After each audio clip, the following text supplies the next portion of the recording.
శ్రీ గురుభ్యో నమః. మనం ఇప్పుడు రామాయణం పారాయణ చేసుకుంటున్నాం.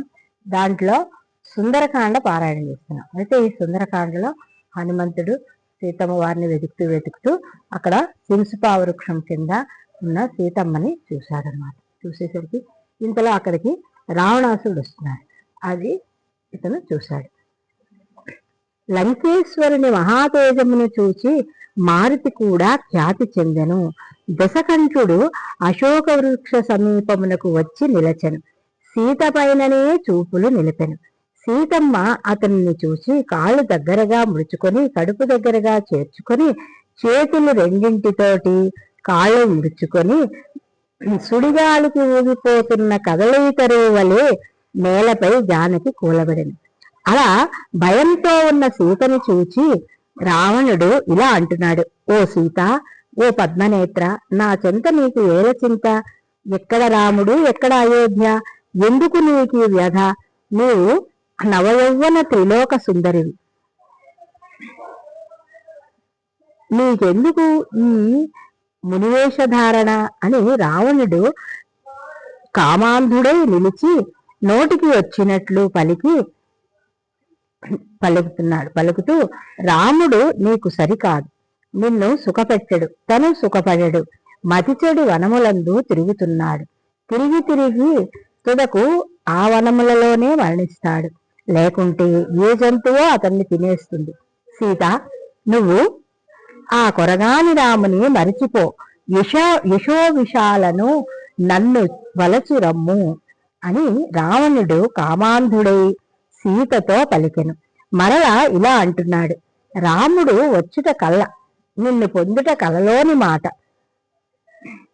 బల విక్రమ ధన యశములందు రాముడు నాకన్నా అల్పుడు, తక్కువవాడు. నేను యమకుబేర ఇంద్రాది దేవతలను గెలిచిన వాడను. ఈ నరుని వలన నాకు భయమేలా అని రావణుడు కామాంధుడై నోటికి వచ్చినట్లు మాట్లాడాను. ఇది అంతా విన్న సీతమ్మ తన మనసులో ఇలా అనుకుంటున్నాడు: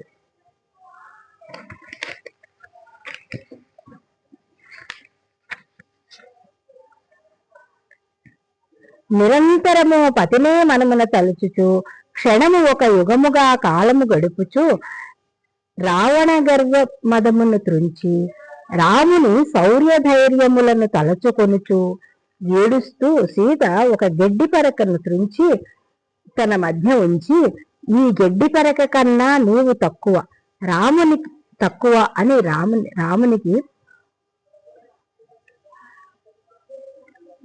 ఈ గడ్డి పరక కన్నా నీవు తక్కువ అని రావణునికి తెలుపుతూ, ఓ రావణ, నువ్వు రామలక్ష్మణులు లేని సమయములో నన్ను అపహరించితివి. పురుషసింహము గాలికి చెదిరి పారిపోయినది, అలా పారిపోయిన ఒక కుక్కలాగా నువ్వు చేశావు. యమకుబేర ఇంద్ర దేవతలను గెలిచిన నీకు ఏల ఈ వంచన అని పలికి సీత హీనస్వరమున అంటే నెమ్మదిగా ఇలా అంటున్నదిట: ఓ రావణ, నా మాట విను. శ్రీరామునితో నువ్వు వైరము మాను, శీఘ్రముగా నన్ను రాముని చేర్చుము. రాముని నువ్వు శరణు వేడు, నిన్ను మన్నించి అనుగ్రహిస్తాడు రాముడు. ఆ శరణాగతమూర్తిని వేడుకో, నిన్ను క్షమిస్తాడు. నా భర్త దగ్గర నువ్వు ఈ గడ్డి పరక కన్నా హీనమైన వాడివి అని సీతమ్మ పలికెను. అంతటా రాముడు కోపముతో ఊగిపోతూ, ఓ సీత, నీవెంత గడసరివే, ఎవరితో మాట్లాడుతున్నావు? ఎంతటి కర్ణకఠోరమైన మాటలు మాట్లాడుతున్నావు, ఎంతటి అసభ్య దూషణలు చేస్తున్నావు. నీపై ఉన్న మోహమే నన్ను బంధించింది, లేకపోతే నిన్ను ఇప్పుడే చంపేసేవాడిని కదా. నీకిచ్చిన ఏడాది గడువు ఇంకా 2 నెలలతో ముగియనున్నది. అంతవరకు నీ దగ్గరకు రాను, నీ బాగోగులు నేను తెలుసుకోను, నన్ను కోరుకొమ్మని నిన్ను బలాత్కరించను, ఆ తరువాత నిన్ను కనికరించను అని గర్జించి వెనుతిరుగుతుండగా సీత హీనస్వరమున ఇట్లు పలికెను: ఓ రావణ, నీ నాలుక తెగిపడదేమి? ఓ కామాంధుడా, నీ కన్నులు గిరగిరా తిరిగి నేల రాలి పడిపోవేమి?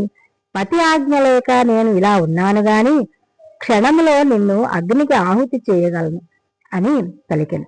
అది విని రావణుడు క్రోధాగ్ని రగిలిన కన్నులతో రుసరుసలాడుతూ కొరకొర చూపులతో చూస్తూ, నిన్ను నిప్పులు కక్కుతున్నట్లుగా చుట్టుపక్కలంతా చూస్తూ, తన కాంతలందరి వైపు చూస్తూ, వారు గడగడా వణికిపోతూ ఉండగా వాళ్ళని పిలిచి, సీతని ఎట్లయినా ఒప్పించండి, ఒప్పుకోకపోతే భక్షించండి అని గర్జించినట్లుగా రావణుడు ఆ అసుర వనితలకు ఆజ్ఞాపించి అక్కడి నుంచి మరలిపోయాను.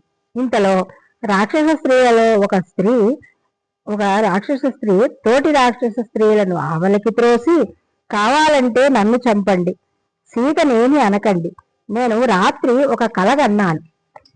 అదేమిటంటే, అది దానవులకల్లా కూడా ప్రళయమే అని. త్రిజిత తన స్వప్న వృత్తాంతమును ఈ విధంగా చెప్పసాగెను. ముందుగా రాక్షస స్త్రీలు నల్లని వస్త్రాలు ధరించి రావణుడు, రాక్షస స్త్రీలు కనిపించారు. తరువాత రామలక్ష్మణులు కనిపించారు. రామలక్ష్మణులు వైదేహికి ఇరువైపులా నిలిచి తెల్లని గుర్రములు పూనిచిన రథముపై ముగ్గురు కూర్చొని లంకాపురి నుండి అయోధ్య వైపు పయనిస్తున్నారు. దేవతలు, ఋషులు, పుష్పక విమానం, దేవతలు ఋషులు కూడా పుష్పవర్షము కురిపించగా, గంధర్వాదులు గానము చేయగా, బ్రహ్మాది దేవతలు ముందు నడువగా, రాముడు విష్ణు తేజముతో సీతమ్మను తీసుకొని కోటి సూర్య ప్రకాశవంతుడై వెడలెను అని త్రిజిట తన స్వప్న వృత్తాంతములు ఇలా తెలియచేశాను.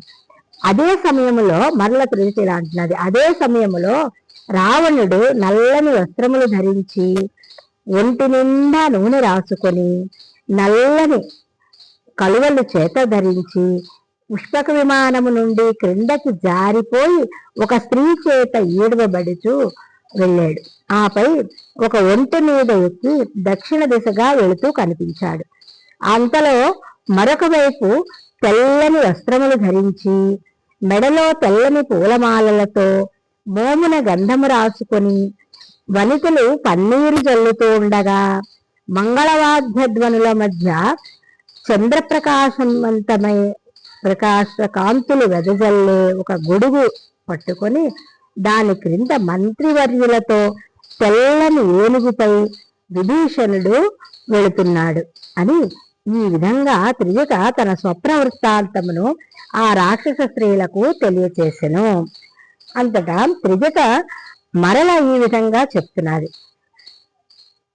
విశ్వకర్మ చేత నిర్మించబడిన ఈ లంకా నగరము, రావణాసురుడు పరిపాలించిన ఈ లంకా నగరము రామదూత అయిన ఒక వానరోత్తమునితో దహించబడి సాగరంలో మునిగిపోయింది అని త్రిజిట తన మాటలతో అలా మాటలు చెప్తూ ఆ మాటలన్నీ వింటున్న ఆ రాక్షస స్త్రీలందరూ కూడా అలా నిద్రలోకి జారుకున్నారు.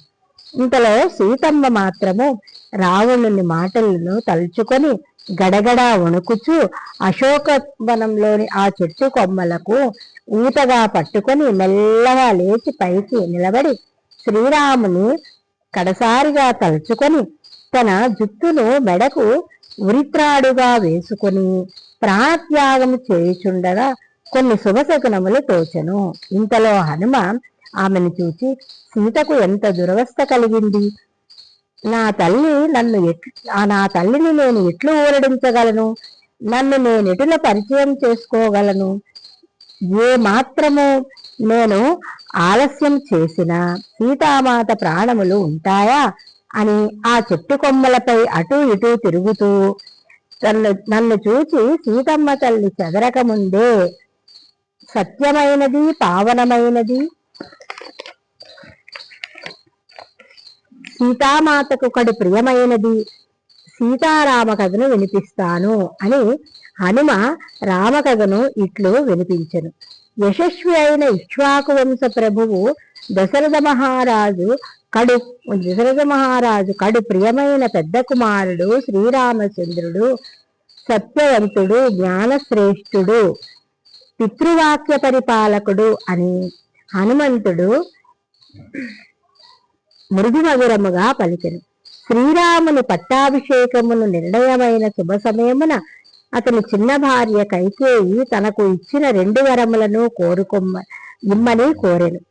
అవి భరతునకు పట్టాభిషేకము, 14 ఏళ్లు రామునికి వనవాసము కోరెను అని హనుమంతుడు పలికెను.